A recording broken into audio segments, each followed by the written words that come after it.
Okay, I'm going to do here a video about this 1967 Vox Pathfinder Valve amp. I bought this amp around 15 years ago from a friend in the States due to me trying to get around import duty. I had it shipped to Hong Kong and then I never quite managed to get it back here to Malaysia for a long time, and it actually sat in a friend's apartment there for many years. Probably, I think I bought it in about 2001 or 2002. So anyhow, when I bought it, it had just had a cap job done, so it's got all sort of late 90s electrolytic capacitors in there, and it had a complement of Joint Army and Navy new old stock tubes in, new old stock valves in, and well, that's what it's still got in here, apart from the rectifier valve, which I just had to change to an EZ-81, which I got from Nick at Cheeriotone, because the original EZ-81 got broken in transit. So what I'm going to do here is let you hear the amp on half volume with the treble and bass at full. I'm running a Gibson Les Paul into it, and you'll be able to hear a bit of cleanish tone, and then I'll run it fully cranked and you'll be able to hear what the power tube distortion sounds like. I'm miking it with the Zoom H1 recorder here, which is a couple of centimeters off the grill cloth, and it's off axis. You can see roughly where it is. The edge of the speaker is about here, center of the speaker here. If I can manage to not tread on my microphone cable.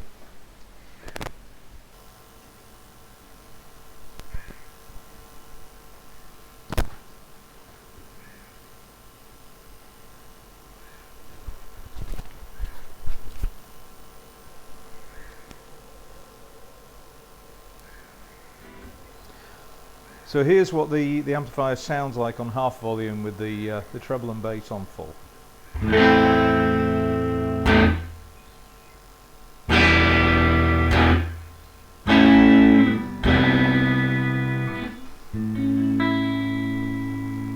And this is on the neck pickup. So I roll the volume back to about 7, and you can hear it cleans up nicely.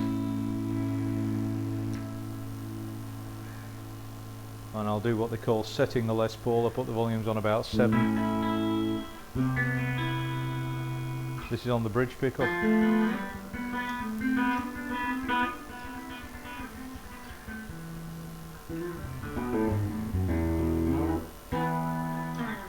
Then of course if I crank the pickup, I get a little bit of break up.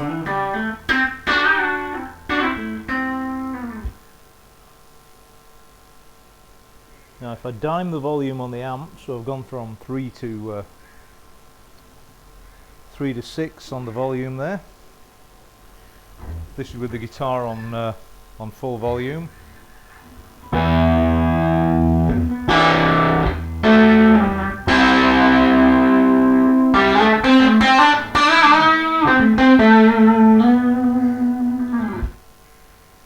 That was with the bridge pickup. I'll switch over to the neck pickup.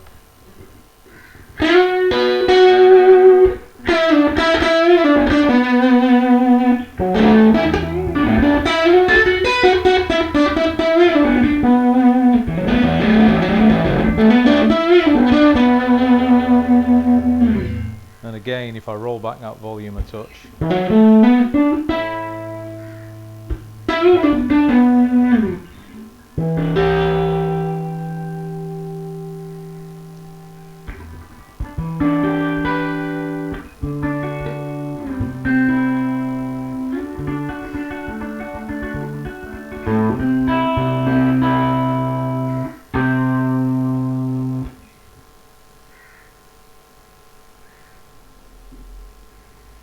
just roll off the treble and bass on the amp a bit so you can hear the effect of that.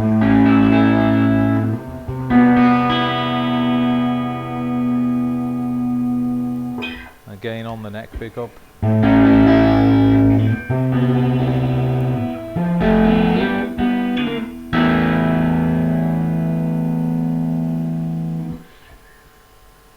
This amp is supposed to be about 6.5 watts.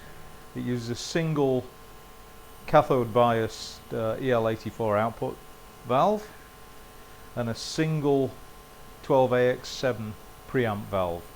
It does have a second 12AX7 in there, but that is purely being used as an oscillator for the bias trem, which is varying a tremolo circuit that's varying the bias on the preamp valve. So it does have a foot switch. I haven't got one plugged in, but I'll just put the depth on the vibrato to about, on the tremolo to about halfway and the speed about halfway, so you can hear that.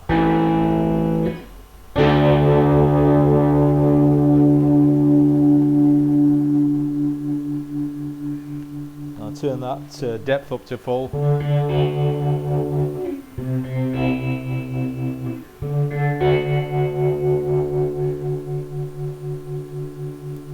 Here there's an effect that comes in there that as you engage the tremolo circuit, you lose a bit of the distortion. It seems to be taking some of the ultimate gain away from that preamp tube when you bring that in. And there's the tremolo on full depth, full speed.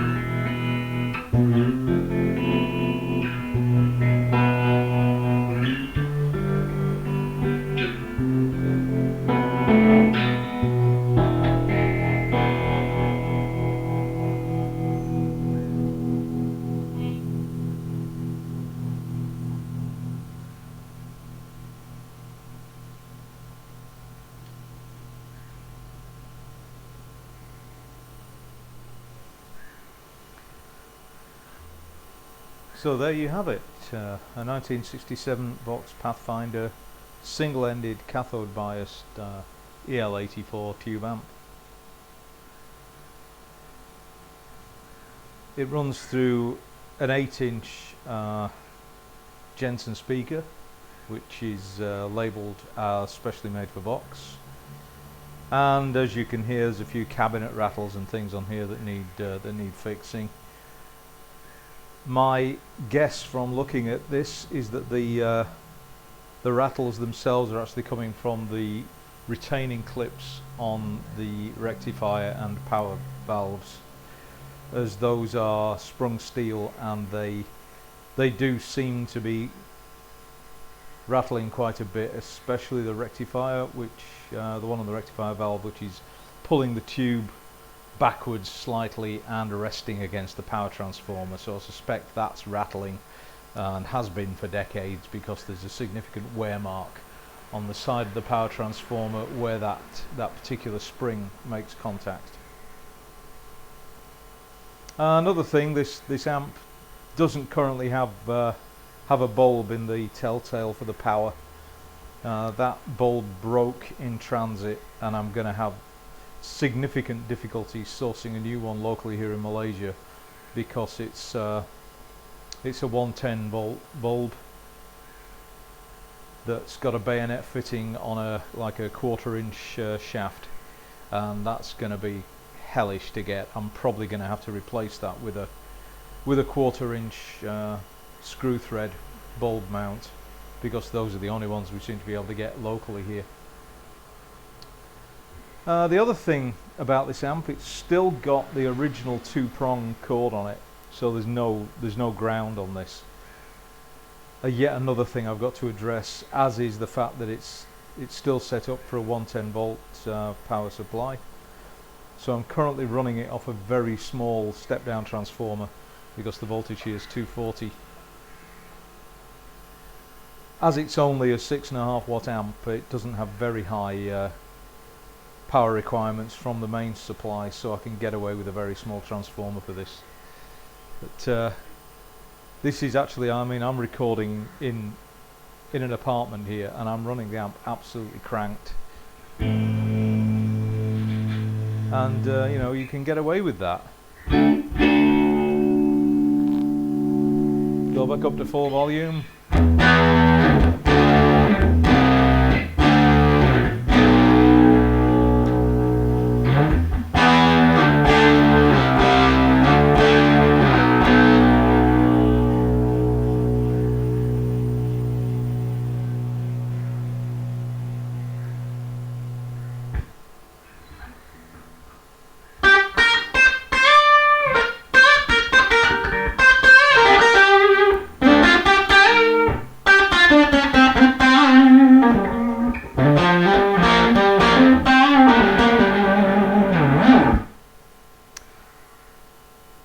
Anyhow, this has been a quick run through on this amplifier. Hopefully I'll soon put together a video where I compare the effects of different output tubes, different output valves on this, because I do have, as I say, what I think was Joint Army and Navy new old stock power tube in this.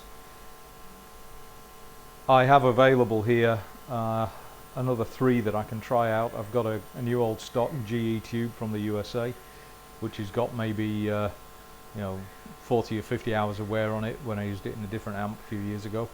And I've also got the original tubes that I pulled out of a 90s Fender Pro Junior and a 90s Trace Elliott Velocette. So I think they are respectively a Sovtek and a Tesla tube from 90s production.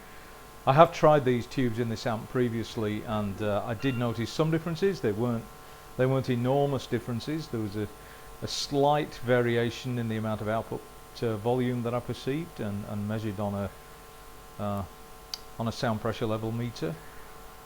I'm seeing around 81, 82 dBs a meter from the front of this amp, so there's no way this is ever going to be able to keep up with the drummer. Even at quiet gigs, I'm seeing 90, 95 dBs from the band, and this amp is just not going to be audible. Ever use this on a gig, it's going to have to be mic'd. Anyhow, thanks for watching. Please click like and subscribe and all the usual guff. And for once, yep, I've worn trousers and boots, even though it's 30 degrees centigrade in this room and I'm sweating my parts off. So, there you go. Cheers.